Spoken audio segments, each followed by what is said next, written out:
Meus irmãos, meus amigos que nos assistem nessa proposta, nesse projeto que é o estudo da série psicológica Joana de Ângeles, mais uma vez aqui reunidos para dar continuidade ao livro Plenitude, né? Hoje estamos estudando o capítulo 6, junto com a Marluce e a Adriana, que nos dão a sua presença cooperativa e sempre muito produtiva, muito favorável, né, em favor do nosso estudo. E é interessante, já que a gente está começando no capítulo 6, lembrar que o capítulo 6 ele é o capítulo posterior ao capítulo anterior, que a gente estudou, capítulo 5, que ela falava sobre os caminhos para cessar o sofrimento. Então, logo depois do capítulo 5, onde ela vai, então, nos apresentar esses caminhos, ela pontua, né, nos traz justamente o capítulo que é o altruísmo, inaugurando de maneira, então, mais aprofundada esse processo, né, de nos oferecer esse movimento de como realmente, então, superar as dificuldades inerentes à nossa ignorância, às nossas limitações e às nossas compreensões. Então, o capítulo 6 é o turismo, onde ela vai inaugurar, então, o capítulo trazendo primeiro, né, essa ideia de altruísmo. Gostaria que a Adriana nos trouxesse um pouquinho assim de uma ideia do capítulo, né, Adriana, para a gente poder depois começar a debater em cima dos elementos que a benfeitora nos traz. Sim. Então, olá, é com muita alegria que estamos aqui novamente para falar desse belíssimo capítulo, né, do livro Plenitude, onde a benfeitura vai falar do altruísmo. E eu convido a vocês todos a pensar, né, olha que interessante a estrutura, né? Depois do primeiro capítulo, que ela fala do sofrimento, que depois no segundo faz uma análise do sofrimento, faz uma análise da origem do sofrimento no terceiro capítulo, fala da cessação do sofrimento e depois dos caminhos para a cessação do sofrimento, eu convido a todos a refletir e a se perguntar por que do nada, né, aparentemente do nada, nos dá a ideia de que, de repente, ela corta esse linha de pensamento e fala em altruísmo. Na realidade, ela coloca o altruísmo como uma das causas de se erradicar, né, o sofrimento. Então, ela coloca o altruísmo como uma antítese do egoísmo.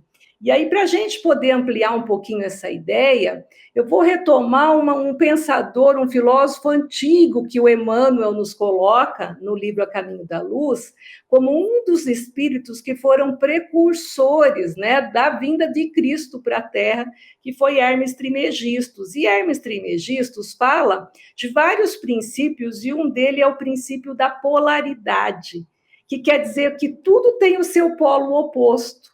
Então, aqui, quando nós vivemos, né, e vemos no Evangelho os espíritos colocando o egoísmo como uma das chagas da humanidade, vem Joana e coloca o seu polo contrário, que é o altruísmo, né? Então, se eu não me engano, o Jung coloca no livro A Natureza da Psique, que nós ficamos pendurados, né, como diante de dois pares de opostos, como Cristo crucificado entre esses pares de opostos irreconciliáveis, né? Então, egoísmo e altruísmo, nós ficamos rasgados no meio entre esses dois polos opostos, e é nesse embate entre egoísmo e altruísmo que nós vamos desenvolvendo consciência e nós vamos desenvolvendo num processo, né? Marluce quer falar um pouquinho do significado de altruísmo, da onde vem, né? Pois é, eu também me surpreendi chegando nesse capítulo altruísmo, depois de toda essa referência que tu faz, né, Adri, como ela trabalha os capítulos anteriores. E aí ela nos convida a pensar, né, o altruísmo como uma virtude que vai nos ajudar a lidar com o sofrimento. E aí estava pensando, né, mas o que significa altruísmo? De onde é que vem isso, né? Isso também é um conceito da filosofia que diz respeito a gente, é a nossa dimensão humana que se ocupa do outro, que se preocupa com o outro, se colocar à disposição do outro. E aí a Joana traz essa questão dessa virtude importantíssima que nos leva ao que ela vai chamar dessa autoiluminação, porque só o homem que é autoiluminado, ele deixa de sofrer, né? Ou ele passa a encarar o sofrimento diferente. E aí ela nos convida a fazer esse pensamento reflexivo de pensar altruísmo versus egoísmo.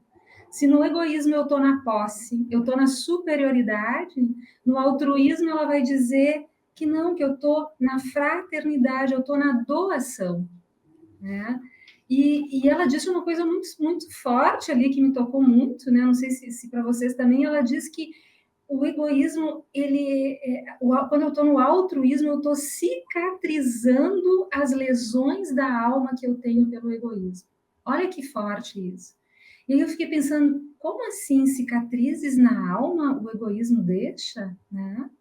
E aí eu fiquei pensando, bom, quando a gente está nesse funcionamento egoísta, eu estou longe de Deus.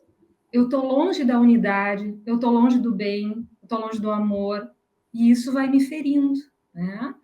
E aí, no livro dos Espíritos, os Espíritos dizem, olha, o egoísmo, ele inclusive neutraliza as qualidades positivas que a gente tem. Então, como é importante essa abordagem dela, né, de que a partir em que eu me dou para o outro, eu me coloco a serviço do outro, eu reparto o que eu tenho, né, e tento minimizar as aflições do outro, eu estou curando cicatrizes da minha alma. É interessante, né, isso tudo que estão falando, porque já no capítulo 1, ela fala dessa dimensão binária, né, polarizada, onde ela fala da relação dor e amor. Né? Ela vai trazer a questão do sofrimento, né, a questão da dor, e dessa relação da engrenagem da vida, onde a dor e o amor se contrapõem, né? E onde falta uma, entra outra. Né? E agora isso vai se desdobrando, né? E nos próximos capítulos a gente viu que ela falou sobre a questão da origem do sofrimento, e é onde a questão do apego ficou bem evidente para nós, né, no estudo desses capítulos anteriores, e onde o apego, que é na visão budista o elemento central, né, da origem do sofrimento, tem a ver nesse entendimento justamente do egoísmo, né? O egoísmo como essa dimensão do apego, desse ego, né, que fechado nele mesmo, gera então sofrimento, né, gera dor e gera essas mutilações da alma, né, Marluce, que deixam as lesões, né, da alma, né, e que tem que ser sanadas a partir dessa nova postura altruísta, né, que é um despertar de uma nova consciência, né, quando ela começa a falar,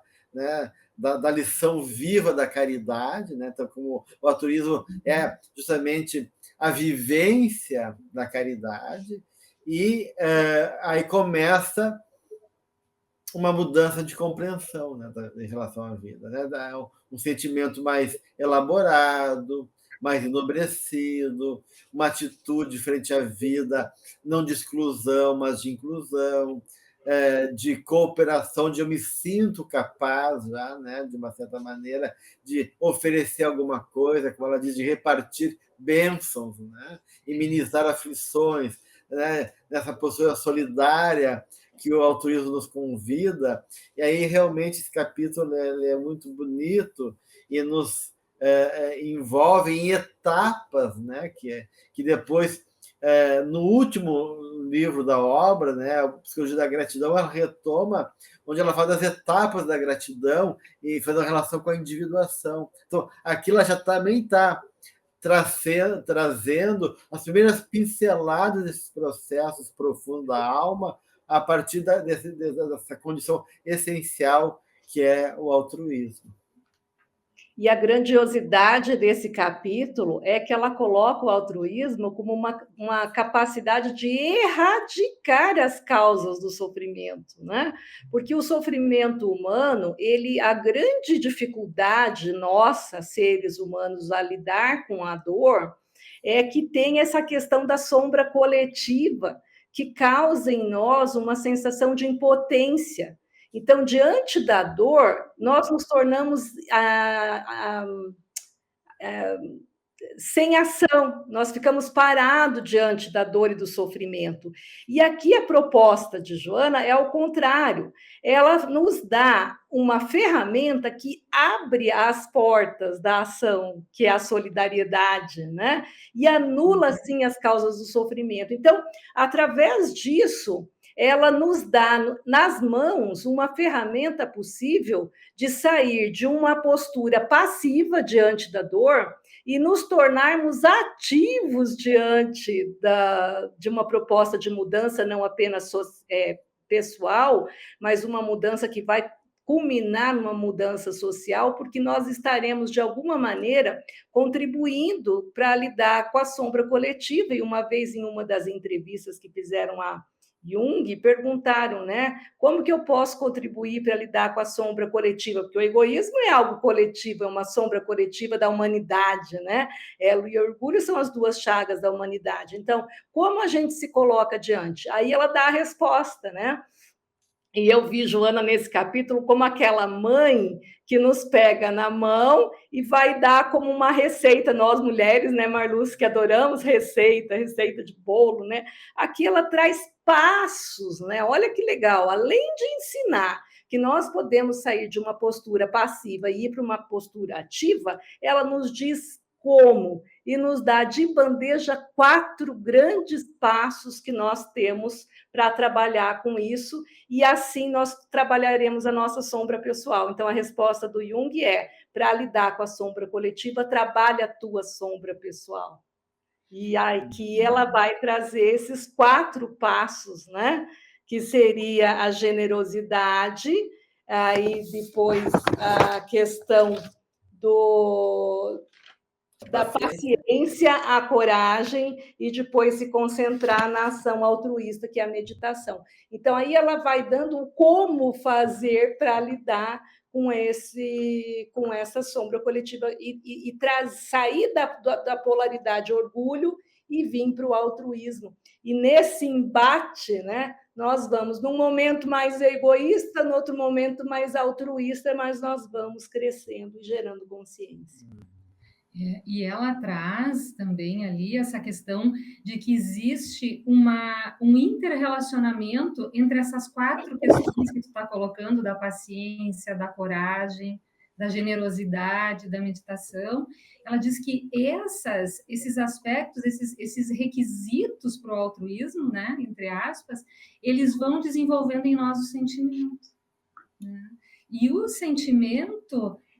ele vai dizer assim, olha, a Joana diz, desenvolvendo, cada um vai promover a área do sentimento, desenvolvendo o intelecto na arte de compreender para servir, de crescer para libertar-se, de entesourar conhecimentos para distribuir. Olha que lógica linda, né? Então, aquilo que eu passo a entesourar não é para mim, não é para me engrandecer, é para mim poder distribuir, ser um veículo.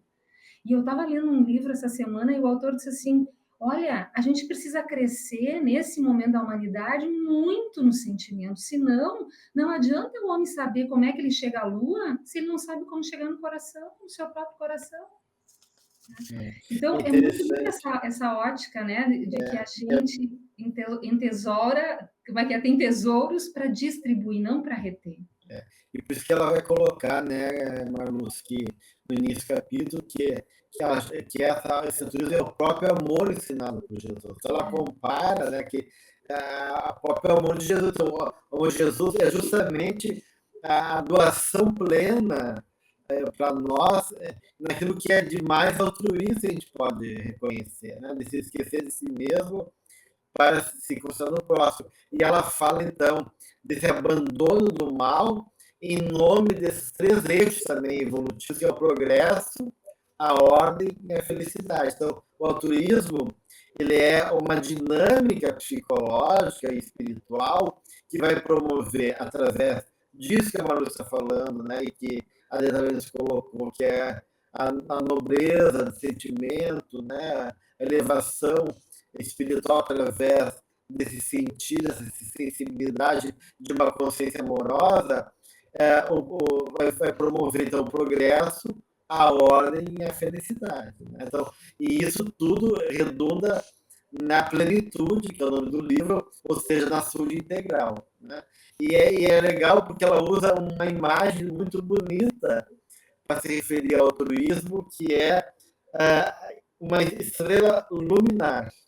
Né? Então, ela chama o altruísmo como estrela luminar. Então, eu achei tão bonita essa imagem que a estrela é uma fonte, né, de luz, né? E também serve como guia para nós. Então, essa estrela luminosa que nos guia, né?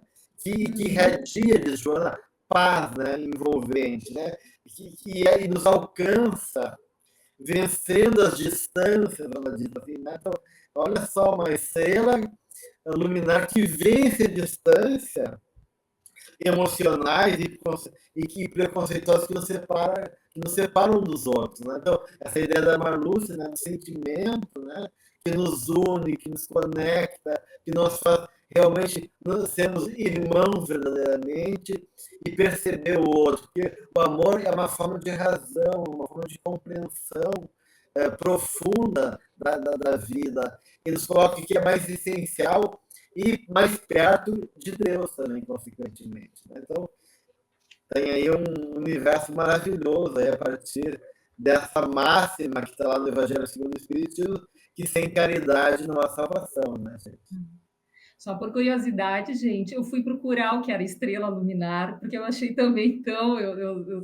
E aí diz que na astronomia são os astros, que é o Sol e a Lua, que são esses astros que se destacam da perspectiva de quem está na Terra olhando. Que lindo isso mesmo, né? Eu também me chama a atenção, já. E como o Sol, ela tem essa característica de transmutar as coisas, né? O altruísmo, uma das características dele é como uma espécie de dínamo mesmo, que transmuta as coisas. Então, Joana coloca nesse capítulo que o altruísmo é uma energia capaz de transmutar o egoísmo num anelo de doação.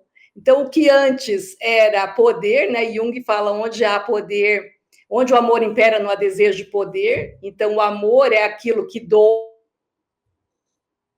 e o poder é aquilo que retém. Então, são duas energias opostas. O altruísmo ele vai transmutar ainda o próprio desejo, né?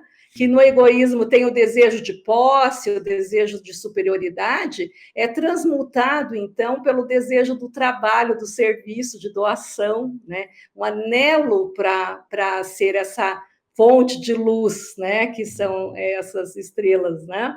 Ela ainda vai transmutar os impulsos e paixões em bondade e compreensão, vai mudar ainda os estímulos, o próximo deixa de ser usado para ser dignificado, então a pessoa deixa de ser um objeto para ser algo digno, né? E os estímulos também são conduzidos para o triunfo, transformando então as falsas necessidades. Então, olha quanta coisa que essa energia do altruísmo é capaz de transmutar, de modificar, né? E eu acho que nesse momento, né, assim como ela vai trabalhar na psicologia da gratidão, né, que a gratidão é uma consciência seguidora de Deus, é um despertar do self, o altruísmo é o nascimento dessa consciência de self. Né? Porque, de uma certa maneira, como tu mesmo está dizendo aqui, tu muda a tua ótica, né? E como a Joana coloca, a ideia de desejo muda. Então, é uma mudança radical aí a partir da pessoa que começa a compreender o valor do altruísmo, porque ela vai dizer justamente isso, que o desejo muda o seu de conteúdo. Né? Então, a minha forma de entender o desejo, de viver o desejo, não é autocentrado, individualista, no prazer, no egoísmo, né? E tudo isso que a Adriana está colocando, as mudanças que vão provocando. E aí a ideia de desejo essa ideia que o meu desejo como diz a Maru, se repartir, né? É poder se doar, é poder se entregar, é poder servir, porque em vários momentos eu já ouvi, né, em palestras, na literatura espírita, que a maior alegria de um espírito de luz, né, é servir. Se existe uma alegria, uma felicidade para o espírito de luz, é poder servir. Então, de uma maneira, a gente está vendo nessa proposta do altruísmo uma mudança então, de comportamento psicológico fundamental, rompendo nessa barreira do ego, onde lá está o egoísmo como sendo a fonte de todos os males, né? Todos os sofrimentos. Né? Então, a fonte do sofrimento é o egoísmo, e eu começo a compreender, mudar e ter uma consciência de self. Então, acho que realmente aí a gente tem uma ferramenta, né, uma condição que é revolucionária para nós. Eu estava pensando, né, gente, se a gente olhar o ser humano como cada um de nós, né, como uma expressão única de Deus, cada coisa que existe no universo como uma expressão única, realmente não tem sentido o egoísmo. Né? Porque se cada um revela, se a gente pensasse assim, um aspecto do divino, o outro não precisa ser o meu inimigo, eu não preciso ser melhor que o outro ou pior que o outro. Cada um de nós, como tem uma impressão digital única, nós também somos únicos, né? Para Deus, para o Criador. E Jesus disse que ele não abre mão de nenhuma das suas ovelhas, ele vai atrás da última. Né? Se a gente começa a entender essa dinâmica do universo e que cada um de nós tem um papel aqui, veio com alguma coisa que me torna único e que ao mesmo tempo me torna parte desse todo, por que eu vou ficar? Não faz sentido nenhum a gente ser egoísta. Né? E faz todo sentido o altruísmo, porque nos mostra dessa criação divina e dessa interconexão, dessa conexão que nós temos, né, que a Atri estava falando em termos psicológicos da questão do inconsciente coletivo. Né? E por isso que ela coloca, né, que o altruísmo é o triunfo sobre as falsas necessidades, né, da ilusão do ego, que está fechado nele mesmo, né, despertando, trabalhando as virtudes da benfeitora, né, para superar a natureza animal, né, porque é o nascimento do self, é o homem espiritual vencendo, se descobrindo e superando a sua natureza animal. Porque o egoísmo é um instinto, né? Então, se pegarmos desde as primeiras fases do desenvolvimento da criança, a criança tem uma fase que ela precisa ser egocentrada para que ela possa se desenvolver. Se a gente atrapalha esse momento do desenvolvimento da criança, ela vai ser aquele adulto que nunca tem nada, porque a família obrigou ela, naquele momento de formação do próprio ego, a dividir o que ela tinha, então ela aprende nunca a ter o básico, ela divide. Então, é necessário também, né, esse instinto animal, e como na própria Gênese Kardec coloca, né, sobre a inteligência e o instinto, que nós vamos intelectualizando o instinto. Então, esse instinto, a princípio, egoísta, né, espiritualmente falando, nessa trajetória espiritual, com o passar do tempo e do nascimento da consciência, há uma possibilidade de intelectualizar esse instinto e humanizar e trazer o sentimento para ele, que é aí que fala que o coração e o cérebro estão atrelados, porque é uma ética, né? Nesse sentimento da generosidade. E aí a gente vai estar entrando no primeiro passo, né? Que é a generosidade, que é para que eu possa eliminar o sofrimento, não apenas para o outro, mas o meu sofrimento, eu preciso da generosidade, que é essa primeira manifestação do egoísmo, do altruísmo, quando a pessoa, então, passa a aprender, primeiramente, doar coisas, né? Doar objeto, doar roupa, doar calçado, doar alimento, doar coisas materiais. Com o passar do tempo, ele vai doando sentimento, afeto, carinho, amizade, amor, até culminar nesse processo muito grande, não apenas de uma vida, mas um processo enquanto espírito, a doar-se. E aí nós vemos os exemplos, né, de tantos espíritos, né, Madre Teresa, espíritos que chegaram num momento existencial onde eles já doaram-se, eles eram uma carta viva do Evangelho, né? Um momento ao próprio Francisco de Assis, exemplos de doação que nós tivemos na história. É interessante que ela usa um dito popular bem conhecido, né, que eu abri mão, né? Ela fala assim, costuma-se afirmar que aquele que não abre mão mantém fechado o coração, né? Então, ela pega essa imagem, né? De novo, uma imagem simbólica, né? Do abrir mão, né? De poder realmente sair dessa coisa fechada e poder se oferecer, verter o coração ao mundo, né? Num fluxo generoso de poder realmente se doar.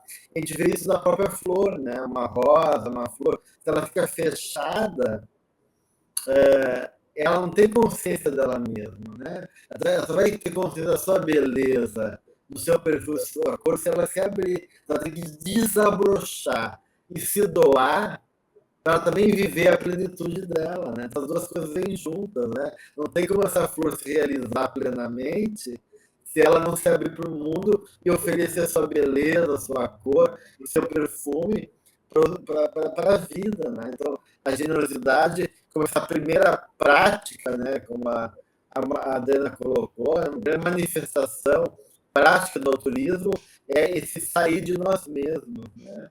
Esse abrir a mão, uma forma de poder realmente começar a compor com a vida. E é o aprendizado para o amor, né? Isso que eu achei genial aqui nesse capítulo, porque quando a gente diz assim, a gente tem que aprender a amar, mas como é que a gente faz isso? E ela diz, olha, serve, te ocupa do outro no sentido de cuida do outro, distribui aquilo que tu tem, isso vai nos ensinando a amar. Né?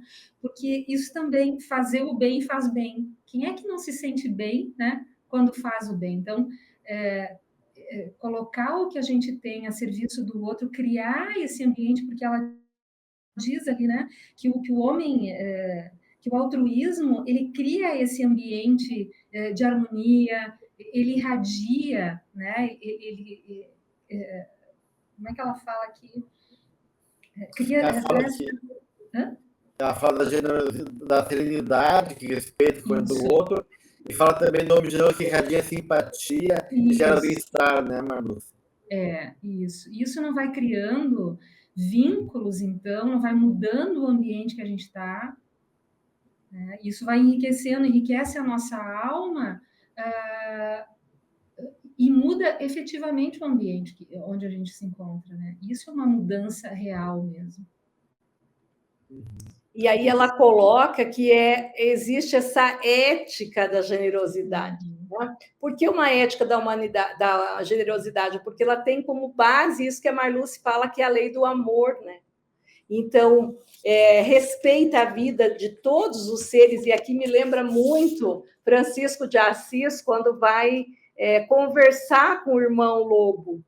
Então, o lobo, todos queriam matar o lobo porque estava atacando a cidade, né? E ele, então, nesse respeito, nessa generosidade, ele conversa, ele dialoga com o lobo e pede para o lobo não atacar, né? Então, olha, me lembrou muito quando fala, né, que respeita a vida e respeita todos os outros seres, né? E isso me deixa muito assim, ele fala para a gente cuidar até dos insetos, né? Que eles têm uma utilidade. E isso, cada vez que eu preciso matar uma barata, eu fico pensando, meu Deus, qual a utilidade da barata na vida? Porque isso fala que existe, né? Então, isso é o respeito, né? Ela fortalece o progresso, ela preserva a vida e dignifica pelo trabalho, né? Existe uma lei da alquimia que é ora et labora, né? E aí as mensagens do próprio Emmanuel no Caminho Verdade e Vida, falando da importância da oração e do trabalho, né, como duas grandes ferramentas, né?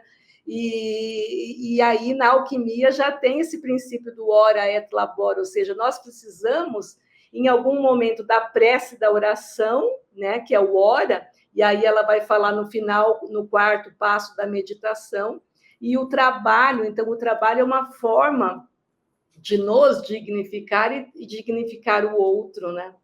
Por essa ética da generosidade. É justamente isso, né, Adriana? Quando ela fala que esse ora e labora, envolve justamente dentro dessa ética essa dimensão do ethos, a ética, ethos, que é uma atitude, uma ação, né, um comportamento, né, minha forma de agir, e envolve também os valores, né? Então, de uma certa maneira, na generosidade a gente encontra essa base arquetípica da vida, que é da lei natural, que você citava, a lei do amor, né? Então, é uma lei que é comum a todos nós, ninguém pode fugir disso. Então, a gente fala de uma necessidade interna inerente à nossa natureza, um anseio natural, né? Então, fala de um movimento que é universal, que implica justamente em poder ficar mais perto, né, desses valores do espírito, né?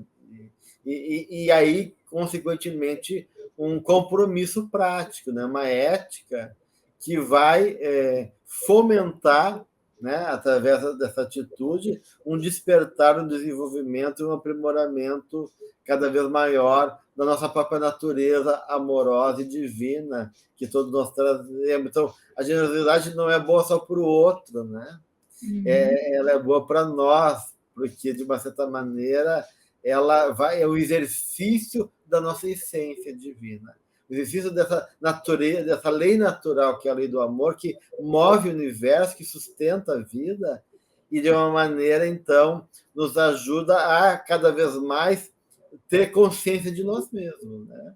Então, eu acho que a generosidade é o caminho desse altruísmo, é o caminho para estar perto, não só do coração, mas do que é essencial em cada coisa, então, do que é divino em cada um de nós, em cada realidade, enquanto essa dimensão aí dessa formação ética e moral que envolve uma busca de realização, né, de plenitude, de felicidade. Né? Então, é um caminho para a felicidade, de uma certa maneira. Ela fala aqui, né? Entendamos essa ética na condição de serenidade, que respeita todos os comportamentos sem impor a sua forma de ser, de encarar a vida, de manifestar-se. Então, está inerente ao altruísmo esse profundo respeito à diferença. Né? O outro não precisa ser igual a mim, eu não preciso impor nada. E, acima de tudo, né, Marlúcia, ela faculta discernir o correto do equivocado. Então, a partir do momento dessa vivência, a pessoa vai conseguindo separar o joio do trigo, né? Estimular a aquisição da consciência elevada, vai conseguir ainda, essa moral é centrada na generosidade, ela é uma estrutura de responsabilidade que visa a promoção de todos os seres, não escolhe os seres em detrimento de outros e, acima de tudo, propõe a conquista dos valores. Então, olha a importância desse movimento de sair desse instinto egoísta e, né, pela generosidade, vou chegar a questão dos valores, né, a conquistas dos valores. É por isso que ela diz, né, Adriana, que, por ser uma lei natural, né, ela fomenta o progresso, preserva a vida e dignifica toda, porque é um trabalho, é um ethos também, né? Porque toda a ética, ela envolve tanto uma estética, né, o jeito de ser, e uma ação, um trabalho, né, uma atitude frente à vida. Então, nessa ética, está elegendo esses valores positivos, né? Né, que envolve tudo isso que estão falando, né? Ela fala justamente disso, que essa ética não é castradora, que é tranquila, que é paciente, essa coisa da serenidade que vocês falaram, essa coisa do desinteresse, né? Que de uma maneira não fica preso nesse amor possessivo, e que resulta depois em abandono, em ódio, em todas essas neuroses que a gente acaba criando para nós mesmos. Né? Então, de uma certa maneira, realmente, ela é o pontapé inicial para esse processo todo aí, que é essa vivência do self. Né? E aí ela chega na segunda aspecto do processo do altruísmo, que é a paciência, né? Que é o segundo. Então, a generosidade é o primeiro, como a Adriana tinha citado, depois ela citou a paciência como segundo passo para a instalação, então, do altruísmo, e aí erradicar consequentemente o sofrimento, né? Como é que isso vê esse segundo passo aí que a benfeitora nos coloca no capítulo? Quer falar? Ela cria, né, a paciência, ela cria condições no tempo próprio de cada realização. E é interessante a gente olhar o tempo do outro, né, o tempo da natureza, o tempo de nascer, e aí, né, há o tempo de nascer, o tempo de morrer, o tempo do plantio, o tempo da colheita, né? Então, são lições que a gente vai tendo no Evangelho como pérolas para treinar essa paciência, né? E uma coisa que eu gosto muito é do exercício de fazer o pão, né? De olhar a massa e respeitar o tempo da massa, o tempo dele crescer, o tempo que. Então, é aprender com o tempo do outro, né? Nem a postergação do labor, do trabalho, então eu não vou nem postergar, e nem ter essa pressa de uma forma irrefletida que não conduzem aos resultados esperados. Então, o tempo é uma coisa muito importante, ter essa paciência de esperar um tempo que não é o meu tempo, né? E é tão interessante a gente olhar as pessoas que ficam afobadas, né? Querendo chacoalhar o outro para ver se vai mais rápido, né? Então, ela vai falar também na paciência dessa questão de elucidar o valor da ação contínua, que é dar a ideia de processo, e isso é importantíssimo, né? Porque quando nós não temos noção de processo, a gente começa uma coisa e para. Começa uma coisa, vem aquele impulso, né? Mas se a gente não tem a paciência de repetir, segundo Freud, né? Repetir para elaborar, a gente vai desistir. Então, olha a importância da paciência, né? E, acima de tudo, facultar a perseverança, que é refletir a tarefa sem o cansaço. Então, por mais que eu esteja cansada, eu vou tentando buscar essa repetição, né, das coisas. Tem um livrinho da Joana chamado Momentos de Coragem, que ela fala ali que a paciência é o teste que nós recebemos para aprendermos o tempo sem limite. E aí ela usa uma expressão muito bonita, a paciência dinâmica.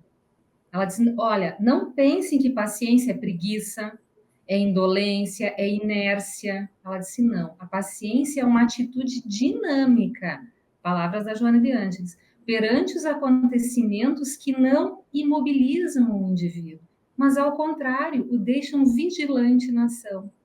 Então, assim, ela faz uma analogia, né? Assim como o pássaro pacientemente vai construindo o ninho, quem já viu um passarinho fazendo um ninho, sabe? Ele busca um gravetinho, depois ele vai buscar outro. Leva um tempo aquilo, né?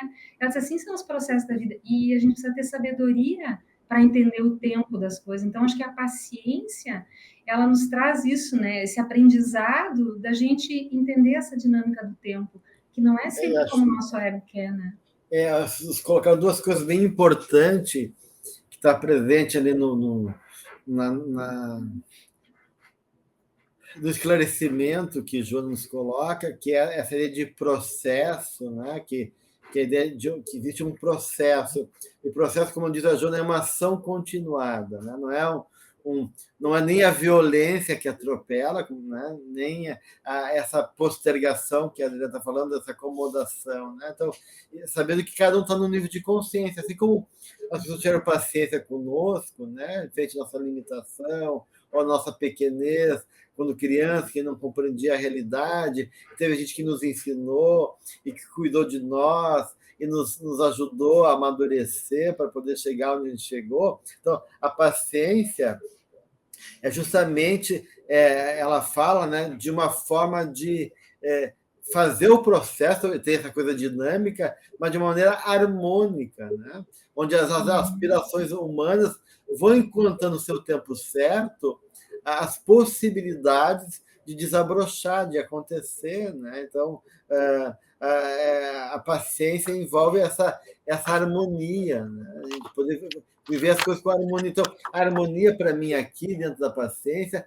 é tu poder realmente integrar os vários elementos da vida. Tem o nível de consciência daquela pessoa, tem o contexto de vida, tem a realidade que se apresenta ali. Então, na medida que eu consigo compreender e estar em harmonia, eu vou colocar, respeitar esse movimento, mas aproveitando ele de maneira favorável para que possa compor de maneira justa, adequada, para que ela frutifique na hora certa, né? Então, de uma certa maneira, eu vejo aí nessa questão da paciência que a benfeitora coloca, né?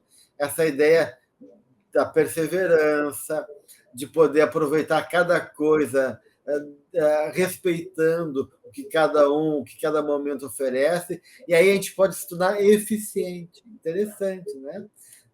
A eficiência não está em atropelar, não está na ansiedade, não está no desempenho enlouquecido. A eficiência está em como juntar, como integralizar esses elementos todos, né? Nessa ação contínua, para que a gente possa realmente criar essa vivência positiva diante da vida e aproveitar cada elemento dentro da realidade que ele pode oferecer naquele momento.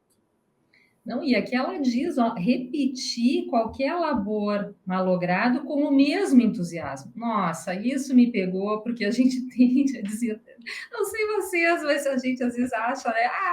Já aprendi, não preciso repetir isso. E quando vê, tá desanimando, não, vou ter que recomeçar. E ela fala aqui do entusiasmo, né? Não perder o entusiasmo diante dos erros, do que a gente tem que realizar, né? Achei muito, isso serviu muito, assim. Ela fala dois perigos, né? O cansaço e o pessimismo, né, Marluce? Né? Então, de maneira, a paciência tu poder realmente ter essa perseverança, né? Dessa repetição, sabendo que o exercício pede, né, isso, pede retomar, pede olhar de novo, pede reconsiderar algo que eu não percebi, e aí, de uma maneira, eu não posso me entregar ao abandono, fruto desse cansaço e pessimismo, desistir ou não confiar ou não acreditar em mim, né? E, como ela diz, a vida se agiganta molécula por molécula, né? Em clima de harmonia. E uma estrutura toda é feita por cada tijolinho que é colocado em cima, né? Então, se a gente ficar preso assim no final e perder o processo, a gente desiste, né? Meu Deus, como é que eu vou construir esse edifício? Não, vive o momento, cada tijolo, faz bem feito cada tijolo, que de repente o edifício vai aparecer daqui a pouco. E tem uma ampliação aqui que não está no texto, mas que vale a pena a gente ampliar, que é essa questão da paciência quanto ao tempo próprio, né? A questão do tempo também tem a questão do tempo egóico e o tempo do self, né? Então, se a gente pudesse só fazer uma pinceladinha em virtude do nosso tempo, né? Que não dá tempo para aprofundar, mas o tempo do self é o tempo de nascer e morrer, então ele tem começo e fim, a matéria, né? O tempo material. Mas o tempo do self é o tempo da eternidade, é o tempo do espírito. Então, às vezes, nós estamos enfrentando uma problemática muito difícil, uma doença muito séria, e aí a gente quer no nosso tempo, né? Quer a cura para hoje, para ontem, né? Mas, na realidade, a cura para essa alma é no tempo do self, é um tempo maior, né? Então, é importante a gente pensar que tempo é esse que eu quero. Então, a paciência em relação a quê? Esse ponto é muito profundo, se a gente pudesse ampliando, assim, teria muita coisa para a gente falar sobre isso. Né?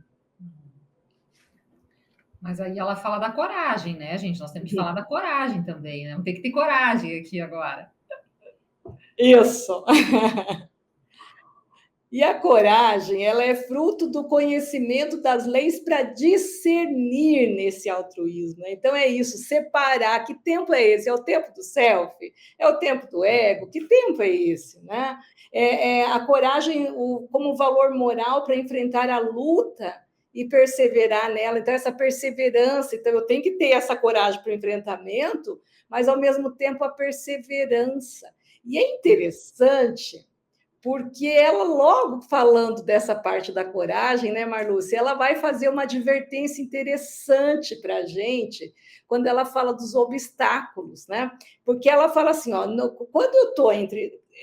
Eu entendi assim, né? Que quando a gente está nesses dois pares de opostos, egoísmo, altruísmo, né? Que a gente está toda imbuída nessa questão altruísta, né? Aí vem a paciência, aí vem a coragem.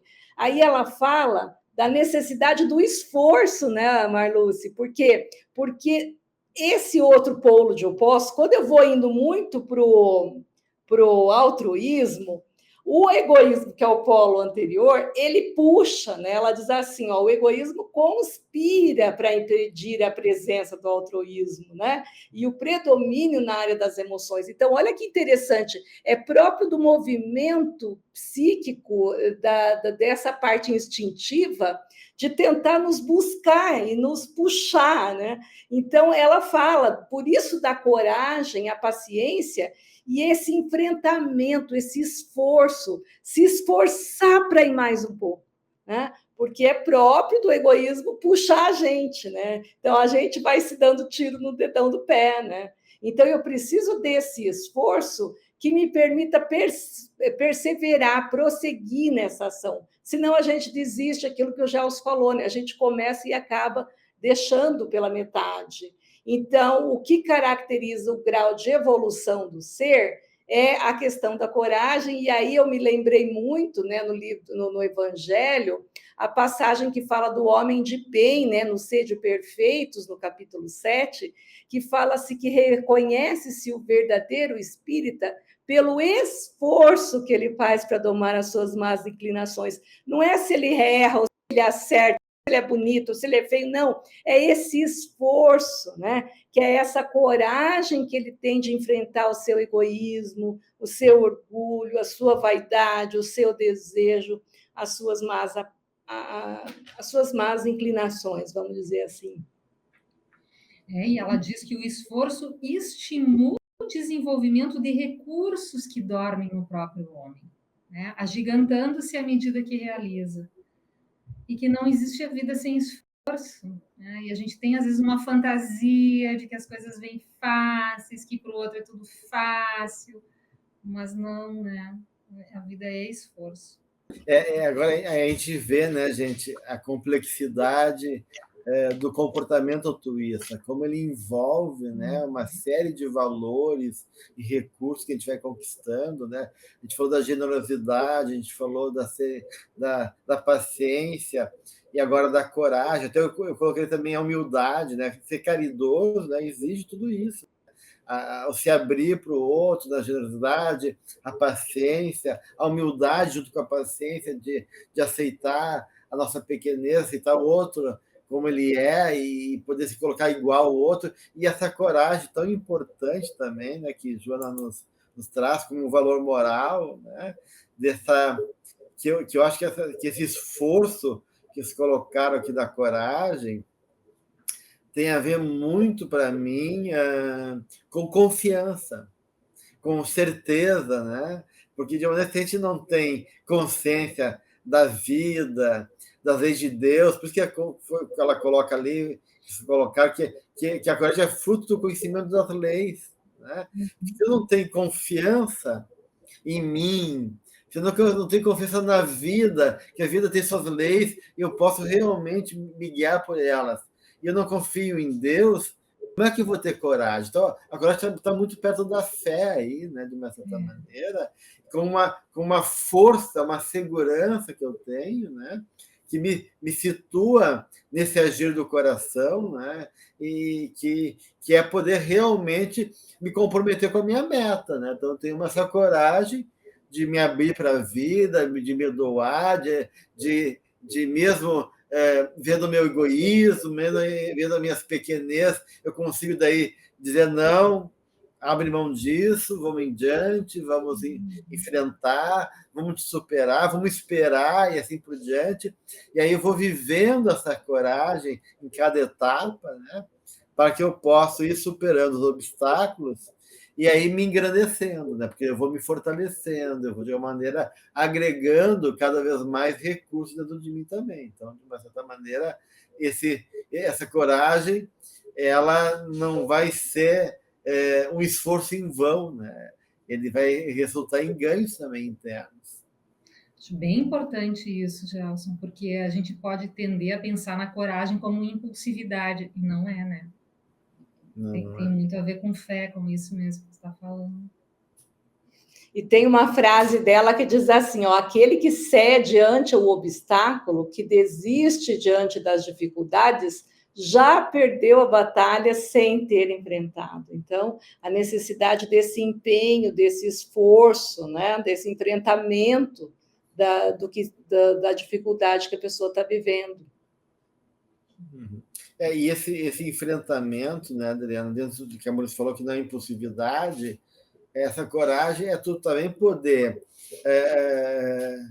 não só enfrentar o obstáculo, a dificuldade, mas se relacionar nisso através da reflexão, através de poder avaliar o que em si eu estou encontrando de limitações que esbarram na minha aparente derrota ou momentânea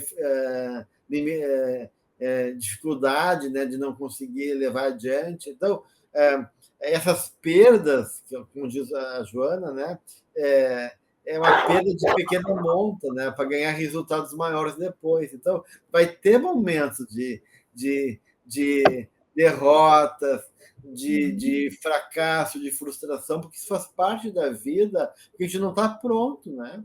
E muitas vezes a coisa é maior do que a gente no primeiro momento. Maior porque a gente ainda não descobriu o caminho, não reconheceu ainda os elementos que nós temos. Mas justamente é nesse movimento do ir e vir da vida, dentro desse processo, que não é só um bater a cabeça na parede, mas um poder olhar, reconhecer e perseverar nesse processo, que eu vou realmente superando o obstáculo, né? E aí a importância de não ceder, né? Não desistir e poder continuar permanentemente comprometido no nosso caminho.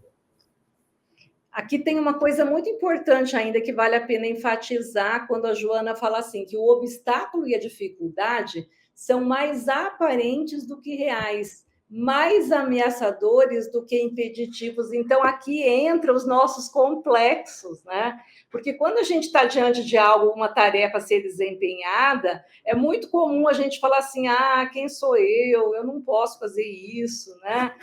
Onde já se viu eu? Como que eu faria isso? Isso são os nossos complexos, né? Então, na realidade, são mais aparentes do que reais. Então, a gente acha que a coisa é tão grande por causa da nossa fantasia, né? Por isso entra essa questão do ego versus o self, né? Que aí a gente precisa estar pensando realmente, porque o ego ele enxerga as coisas de uma forma ilusória, né? De uma coisa de um ponto equivocado. Essa questão toda de que, de uma certa maneira, o maior desafio não é a realidade externa, é nosso mundo interno. O maior desafio é a própria mente. A mente cria os obstáculos, a mente cria as ilusões, a mente cria a necessidade. Então, de uma certa maneira, realmente, o desafio maior, o maior obstáculo é nós mesmos, né? A gente já sabe disso. Mas é difícil a gente realmente trazer isso para a consciência e se ocupar disso de maneira honesta conosco mesmo. Tem muita coisa que ela fala da sabedoria depois, né? Dessa concentração, da concentração, né? No altruísmo. Esse é o quarto item, acho bem importante tu trazer para nós, né, Marlúcia?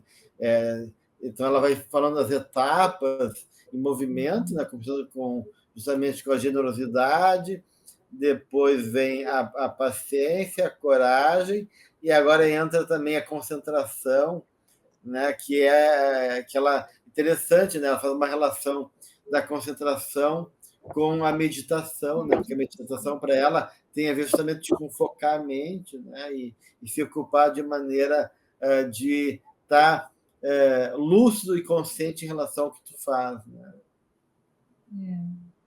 E ela fala desse intercâmbio de energias superiores que passam a vitalizar o indivíduo, né? Então, pela concentração, pela meditação, eu não me deixo abater, porque ela diz assim, olha, os homens não estão desacostumados com gestos de elevação, então, às vezes, a gente pode fazer um movimento de tentar ir em direção ao outro e não ser compreendido. E ela diz, olha, não dá para desanimar, isso todo é um processo, então eu preciso dar o direito do outro não entender isso ainda. E isso não ser um fator que me desestimule, né? Porque na realidade tem a ver comigo, não com o outro. Achei muito profundo isso. E se olhar é um processo, né? Ela fala da ideia de processo, e aqui ela está dando uma ideia de processo, que eu começo com esse impulso generoso, da generosidade, vou desenvolvendo nesse meio tempo uma paciência, uma coragem no enfrentamento, aí surgem os obstáculos e automaticamente eu preciso me concentrar nessa ação altruísta para que eu possa tirar essas ilusões do ego, né? E instalar ideias positivas substituindo as pessimistas, e aqui não apenas os complexos, mas entra a influência do espírito obsessor, que não quer o nosso progresso, né? Então, o obsessor pluga exatamente no complexo. Como que o obsessor não cria nada, né? Ele vai olhar a gente, escanear a gente e vai ver onde tem um complexo. Ah, eu tenho medo de falar em público. Aí o que ele vai fazer? Ele vai fazer no momento que eu esteja falando em público, algo acontece que eu me equivoco ali, aí nesse complexo eu começo, puxa, veja bem, está na hora de parar de falar, porque olha, eu fiz todo, né?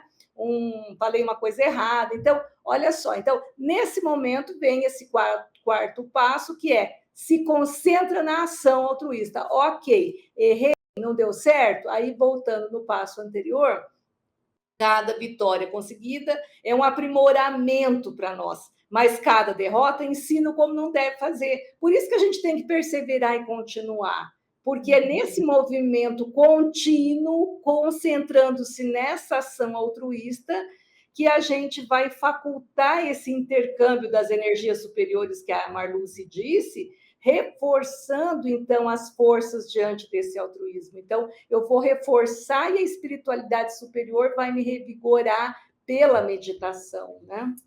E eu acho que tem um desafio importante, Adriana, porque para mim o pior não é a derrota e se concentrar nas decepções, como vamos falando, da não compreensão do outro, mas é quando a gente chega nesse lugar do falso self, né? Da luz inferior, está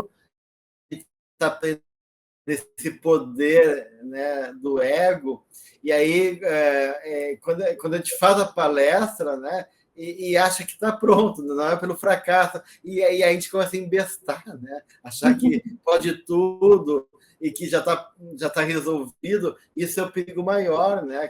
Por isso que ela fala que é meditação. Eu acho interessante o termo que ela é meditando-se, né? Não é só meditar nas coisas.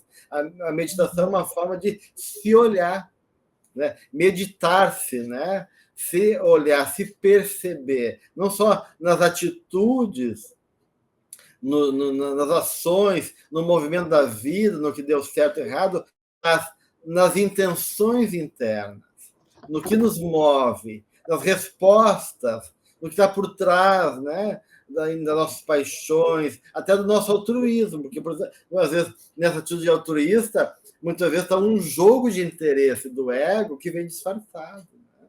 Então, acho que a meditação envolve aí realmente uma prática muito difícil, né? E desafiadora, né? De poder de trabalhar nossa sombra. Então, justamente, tem os obsessores, mas os obsessores vão realmente reforçar e se ocupar do nosso desejo central, da nossa compra, da nossa sombra. E é o grande desafio aí na meditação, não é tanto a sombra do mundo, nem dos obsessores, nem das dificuldades aí fora, mas das questões que se apresentam e muitas vezes vêm disfarçadas e nos confundem, né? Por isso que ela termina falando da sabedoria. Se a gente passa, né, após a vivência desses variados itens, a sabedoria se instala na mente e no coração do homem. Então, ela fala dessa conquista vertical, né? Esse aprofundamento, esse contato com o divino, com aquilo que dá sentido, e esse reconhecimento, daí que tu estava falando, né, Gelson, que o sábio, quem é o sábio? É aquele que reconhece a área extensa que tem diante dele para ser conquistada. E ele vive mais do que fala, ele ensina mais pelo exemplo do que pelas palavras.